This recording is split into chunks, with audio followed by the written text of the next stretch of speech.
कड़ कड़ करेला हमरो लहंगवा, चोलिया के तन लहरदार। सुन छाएलावा, चोलिया के तन लहरदार। सुन छाएलावा, जइब मेरा जा घरे दरबली आइब हो, सियाई देब लहंगा तोहार। सुनु रे गोरिया, सियाई देब लहंगा तोहार। पिया मोरा गइले रे पूर्वी बनी जिया, दुअर खजुड़िया लाई जास। सुनु रे गोरिया, दुअर खजुड़िया लाई जा। सुनु रे गोरिया, ताही रे खजुड़ी चढ़ी सांवरो निरे खेली, पियावा बसे नियरा की दूर। सुनु रे गोरिया, पियावा बसे नियरा की दूर।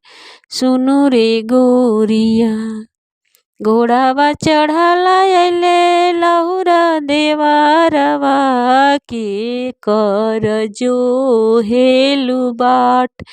सुन रे भौजी, के कर जो हेलु बाट।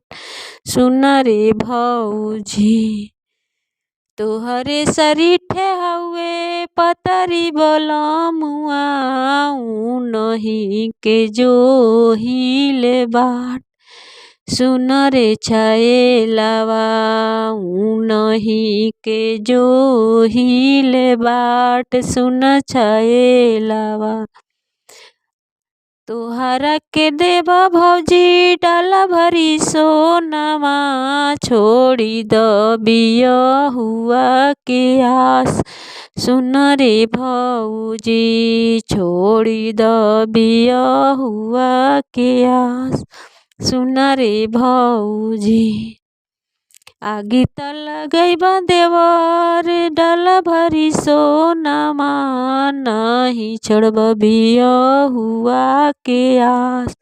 सुनु रे गोरिया, नहीं छोड़ब बियहुआ के आस।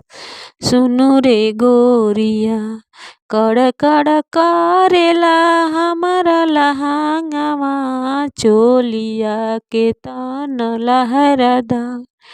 सुन छाएलावा, चोलिया के तन लहरदार। सुन छाएलावा।